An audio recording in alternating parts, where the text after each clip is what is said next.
ওরে বাবা, এই যে ঝিল থেকে এক পরী উঠে আসে। গোপাল দেরি না করে সাথে সাথেই সেই জলপরীর সামনে গিয়ে দাঁড়ায়। তুমি কে? এই ঝিলে কি করছো? আমি হলাম এক জলপরী। এক ডাইনি আমায় জাদু শক্তি দিয়ে এই ঝিলে বন্দি করে রেখেছে। সে রোজ এদিকে ওদিকে রাত্রে শিকার খুঁজে বেড়ায়, মাঝে মধ্যে এখানেও আসে। তখন তার জন্য আমাকে শিকার খুঁজে দিতে হয়। ও, তার মানে তুমি আমার গরুকে ধরেছো? হ্যাঁ, কাল সেই ডাইনি এখানেই ছিল, তাই তার খাবারের জন্য তোমার গরুকেই। তুমি এবার চলে যাও, সেই ডাইনি যে কোনো সময় চলে আসতে পারে। গোপাল সেদিনের মতো তার বাড়িতে ফিরে আসে, কিন্তু রাতের বেলা আবার তার গরুগুলো ভয়ে চেঁচাতে শুরু করে। তখন সে তাড়াতাড়ি ঘর থেকে বেরিয়ে দেখে তার আরও একটি গরু সেখানে নেই। সে ঝিলের মাঠে লুকিয়ে দেখে ঝিলের মাঠের ঘাস কিছুই নেই, এমনকি সেই ঝিলটি সেখানে ছিল না।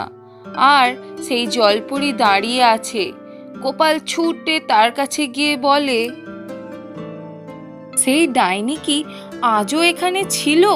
সে কি আজও আমার গরুকে চুরি করেছে? হ্যাঁ, কিন্তু তুমি এখানে কি করছো? চলে যাও এখান থেকে, না হলে ডাইনি তোমাকেও। না, আমি কিছুতেই যাব না। তুমি আমাকে বলো, ওই ডাইনিকে কি করে শাস্তি দেওয়া যেতে পারে, আর তোমার কিভাবে মুক্তি ঘটবে? এই পুরো মাঠের ঘাসগুলোই হলো ওই ডাইনির মাথার চুল। ওতেই ওর প্রাণভ্রমরা লোকানো আছে। যদি একদিনের মধ্যেই সন্ধ্যা হবার আগে ওই ঘাসগুলো কেটে জ্বালিয়ে দিতে পারো, তাহলেই ওই ডাইনি মরে যাবে। কিন্তু কারোর সাহায্য নিতে পারবে না, কাউকে কিছু বলাও যাবে না। গোপাল সেই কথা শুনে তখনকার মতো বাড়ি ফিরে আসে, কিন্তু দিনের আলো ফুটতেই সেই মাঠের ঘাস সে কাটতে শুরু করে। বেলা যত বাড়তে থাকে, প্রখর রোদের কারণে তার সমস্ত গা জ্বলে গেলেও সে থামে না, ঘাস কেটেই চলে। আর তা দেখে, ওরে ও গোপাল, পাগল হলি না কি রে? এত রোদের মধ্যে তুই ঘাস কাটছিস কেন? বলি, মাথায় রোদ লেগে শরীর খারাপ করবে যে। গোপাল তার কথায় কোনো উত্তর দেয় না। সে দ্রুত বেগে হাত চালিয়ে ঘাস কাটতে থাকে। তা দেখে গোপাল দাদু সেখান থেকে চলে যায়। এরপর তার মা সেখানে আসে। ও গোপাল, বাচ্চা আমার, ঘরে চল। সারাদিন খাবার খাসনি, এক ফোঁটা জলও পর্যন্ত মুখে দিসনি। কত ঘাস কি হবে বাবা, চলে আয়। গোপাল মায়ের কথায় কোনো জবাব দেয় না। সে এক মনে ঘাস কাটতে থাকে। এইভাবে ঘাস কাটতে কাটতে তখন প্রায় সন্ধ্যা হব।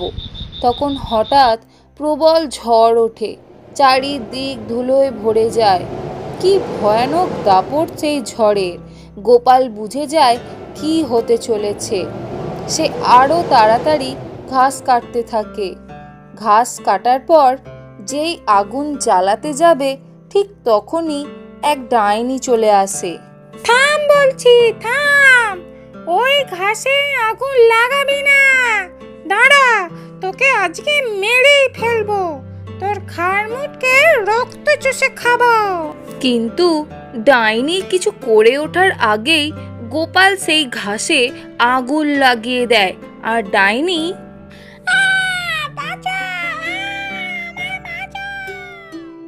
সাথে সাথেই সেই ডাইনি জ্বলে পুড়ে ছাই হয়ে যেতে জলপরী সেখানে প্রকট হয়।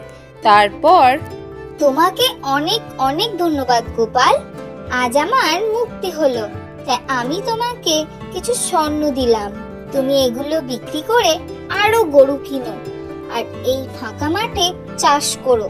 আমি আশীর্বাদ করছি, এই ঝিল যেমন ছিল তেমনই থাকবে। এই কথা বলে স্বর্ণ জলপরি অদৃশ্য হয়ে যায়।